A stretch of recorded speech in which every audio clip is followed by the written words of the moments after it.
So I wanted to try and map the growth and maturation of human psychology. So how is it that all these minds that you see around you and in yourself, how did all those come to be?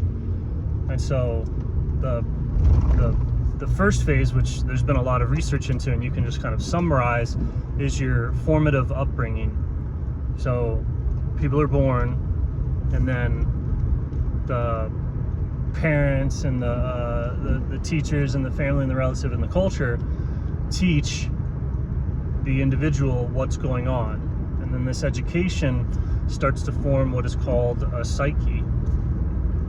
And it's just this, it's this, people try and associate it with the mind or with the nerves and call it like a neurological pattern or something, but it's basically it's an act of the metabolism. Like, it doesn't seem to be there in the body when the body is dead, right? So, but when the body is alive, there's some sort of pattern, there's some sort of standing wave, there's some sort of metabolic pattern that contains all the information and the integration of everything that a person learns, and that's called their mind. And so that forms, and that's how you interact with the world, is that there's this pattern, and then you press that pattern into your sense patterns, and that's how you interpret and understand and evaluate the sensory data. It's the mind coming in contact with the sensory data, and you get like a perception, along with thoughts, beliefs, opinions, and everything else. That's from the perception contacting the psyche. At the point where it contacts the psyche, the perception or the event sort of starts making waves in the psyche, and then those waves interact, the waves of the perception that the perception's making interact with the formative beliefs, the presuppositional beliefs in the mind, and then that generates this experience that people have, where you look at objects and sort of think about them. And so people are educated in this way, and that's brought up, and you have a worldview. And so that's what people call like a normie. Everyone's kind of a normie, and that's when you have this cultural gift, this world, like sort of uploaded into you. And then people, as they get older, the next phase is sort of an awakening. Like the first awakening is when, however you were taught, however you were educated, however you were raised, the presuppositional beliefs or the pattern or something is shown to be inadequate. And this comes about by encountering something that does not fit in your belief system, or having a desire to encounter something that does not fit in the belief system. At some point, the person recognizes their belief system is limited and lacking, and then there's a deconstruction process. The psyche falls apart.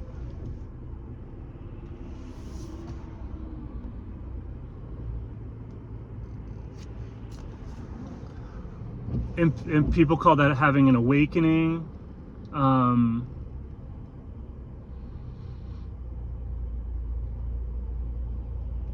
And it's when whatever you were taught just doesn't work. Like your foundational presuppositions do not work anymore, and so your whole belief system, your whole psyche falls apart, and that neural framework, that interface that you interact with the world with, collapses, and then you're left to mediate with the world directly, which is beyond understanding, beyond whatever, because the direct mediation, the understanding is the mediation. So if the psyche or the whatever collapses, then there's unmediated interaction between the self and the world. And so that's these initiation experiences people have. It like, usually it's things in a child, no matter how they're taught, can't get everything in their psyche. it's like impossible. And then people leave stuff out, like death, birth, love, God. There's these concepts that are just very, very difficult to teach, so they're not in the person's psyche. And then as the person grows up, if they encounter one of those things, like extreme violence, murder, psychedelics, if they encounter one of these things that's not in their presuppositional framework to deal with, then the psyche collapses. And so these are initiatory experiences. That's why people have to go off to, there's multiple methods to try and like wake people up out of normie land into direct reality. And then at that point, when they experience direct reality, they're taught correctly, directly.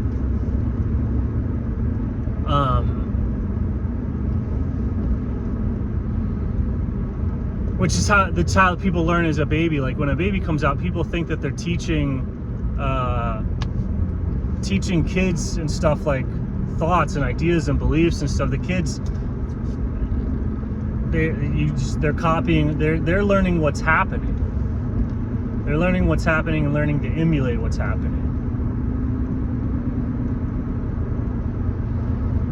And then with that emulation, that's what they then proceed to like learn facts with. But anyway, so that whole process is obviously, it's impossible to do it in a way that can contain the whole world. So when contact with the world comes about, there's a crisis. Like puberty is another thing that puts people into crisis. And if the psyche is too strongly identified, then there's a manic rush to remove, control, suppress any aspect of the world that could cause the psyche to have a crisis.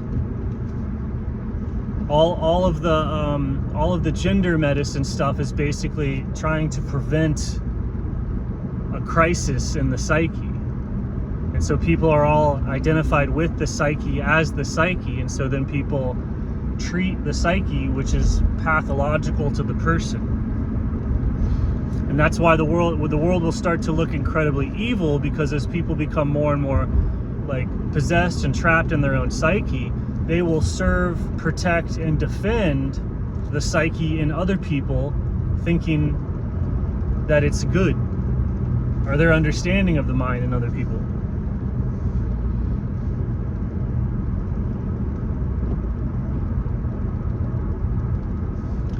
Or we'll have some notion that there is no mind in other people, and you get like a Yuval Noah, whatever.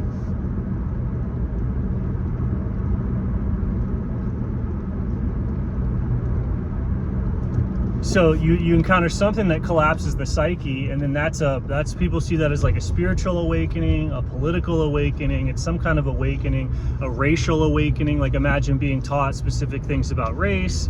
They don't fit. Then you have like a racial awakening. You could have a financial awakening. You can have a spiritual or religious awakening. And these awakenings, like often if it's a core pillar of a person's thing, because it's like society, religion, right? These big things, you have an awakening in these big like foundational pillars of the whole network of ideas. And it'll collapse everything, and you'll see the whole world with fresh eyes. And it's not even, you're not seeing it with fresh eyes, you're seeing it with fresh, it's getting directly into the blood again.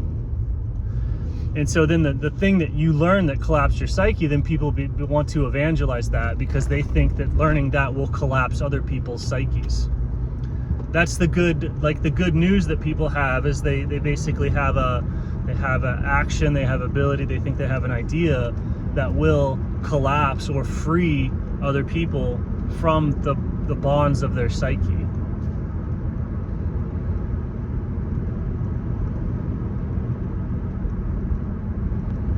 And people have conceptualized this thing in different ways.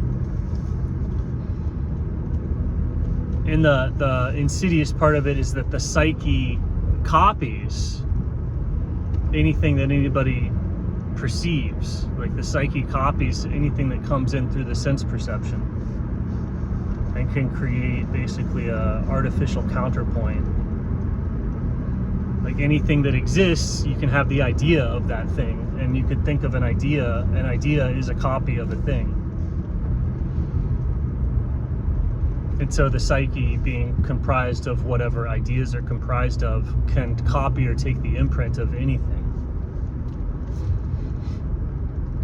So the prison of the psyche starts to contain what used to be the antidote, or the thing that would collapse it. And it's not even good or bad to be collapsed, it's just, okay, it's collapsed.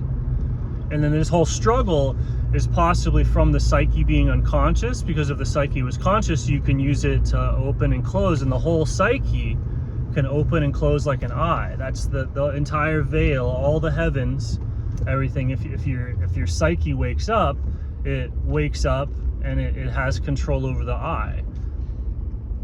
Versus like these dream states where you're trying to rip your eyelids off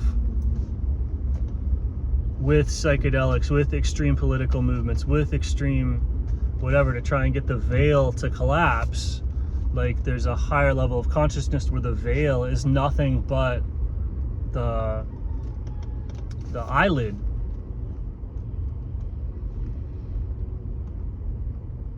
And a lot like, yes, you can blink, you can flinch, but a lot of the actions of the eyelid are controlled by the day-night cycle around you. It's like you in some sense you don't have control over whether or not you are awake, and the eyes are open and it's coming in, and then at some point you fall asleep. And you can go along with it, and it feels good to get on a regular sleep cycle, or you can fight the sleep and go for days and days and days without sleeping, but eventually your eye closes and you can't do anything about it, and you start dreaming. And so then people like notice the cycle. You can get into dreaming practices so that, you know, if you fall into this delusional state where your eyes are closed, so there's a veil over reality, you're clouded by, then you can get these dreaming practices, lucid dreaming, to control the dream.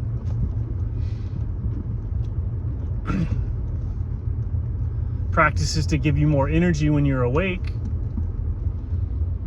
You can do things when you're awake to like make a nice bed, a nice house, a nice container for yourself to fall asleep, and you know you're going to fall asleep. So this happens on these giant civilizational cycles.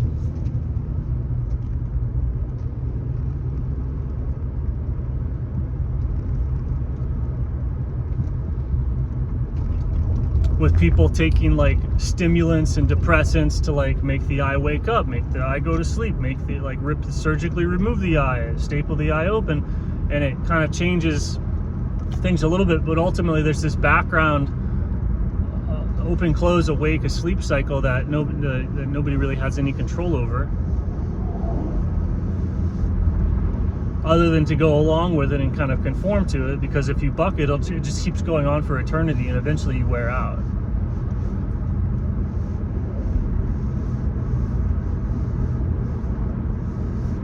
Like even if you could defeat the sleep-wake cycle once, right? And then you're twice as tired the next day. Mega willpower, don't sleep for 5 days, defeat it. But then eventually it gets you.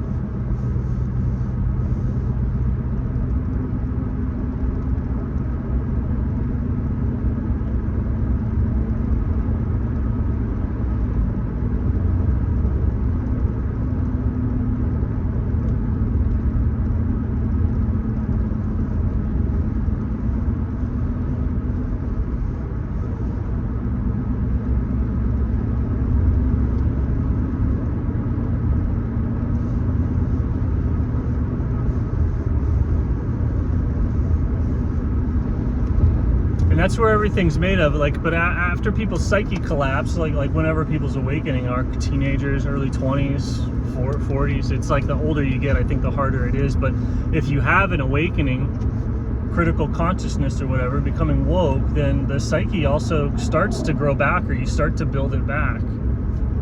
So that's people getting a different belief system, a different ideology.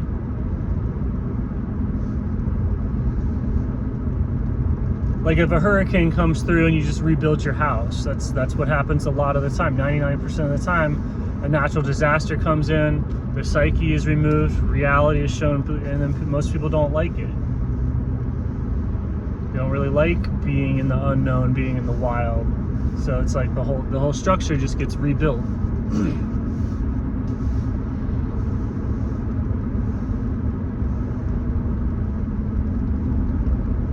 And the doctor, the Western medical doctor becomes an acupuncturist, but ultimately it kind of stays the same.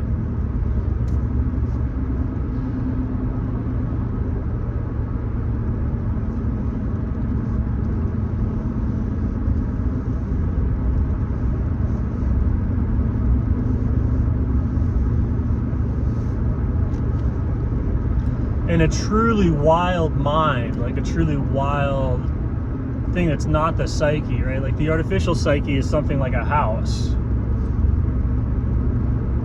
you know, made out of 2x4s and manufactured and processed materials and built into this dwelling structure that's like, there's that, and then there's a tree that was like grown into place directly from the vibration of reality.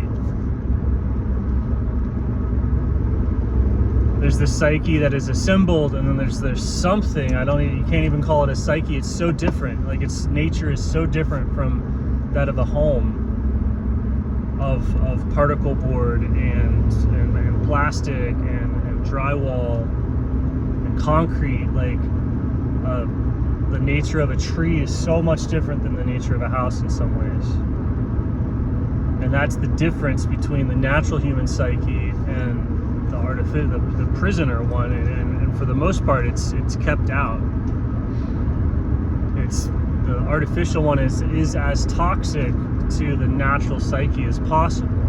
So as this artificial psyche moves in, it has to sterilize and destroy most of the life in the body. The same way that, like, to have a manufacturing plant, there's no grass in there, there's no birds, there's no insects, there's no life, there's no soil, there's no animals inside of like the processing factory of the lithium batteries. All of that nature is pushed out. So as that process penetrates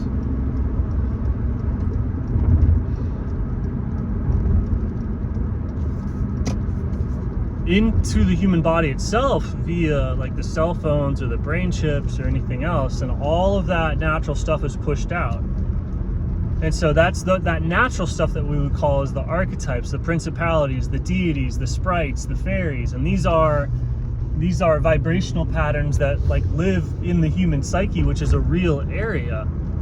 It's just as real as the perceptual area, right? But as this space is used up for basically like AI or the machinations of the psyche, all of that natural stuff of the mind is pushed out so that it's totally still, it's totally quiet. It's very similar to a swimming pool versus an ocean. Like, what's going on in a swimming pool? Absolutely nothing, even though it's the same substance as the ocean. So when people study the mind, it's the same thing happens. They take a piece of it out and it becomes like a swimming pool in comparison to an ocean. It's sterilized. Or like that of a soccer field compared to a forest. And on that soccer field, because the grass is cut so low and all the trees are removed, you can go and telepathically shoot a ball of energy back and forth to each other in a predictable manner, in a way that you could never do in a field of brush. Like the ball would get stuck.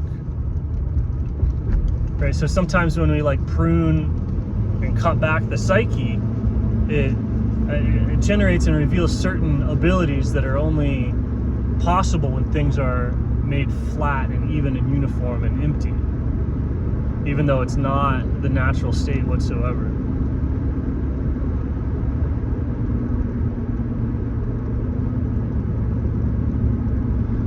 And then when a person wakes up, they're awake, and then they're surrounded by people that are real, but the people are not in reality. They're inside the psyche, and so the only thing you can talk to is the psyche. within which the person is kind of trapped, and the psyche like moves the body around. And so waking up, where you're operating directly from your body without the psyche interface, and then the people around you won't wake up.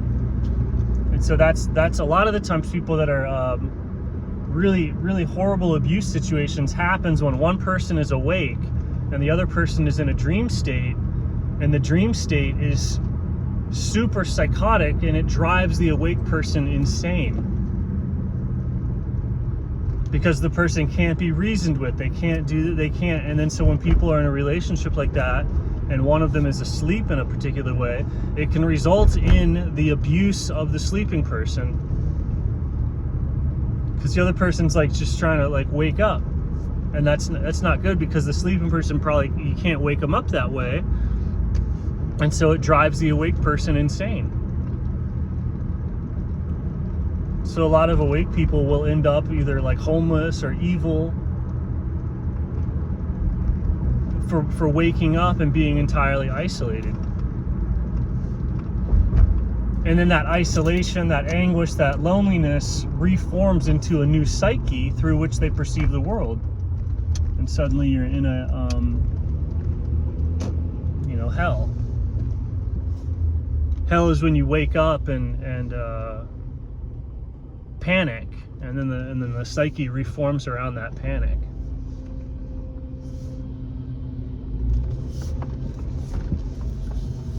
And then heaven is waking up like kind of like relaxed and not having anything to really reform around except love and peace and kindness and forgiveness and goodness and truth and beauty.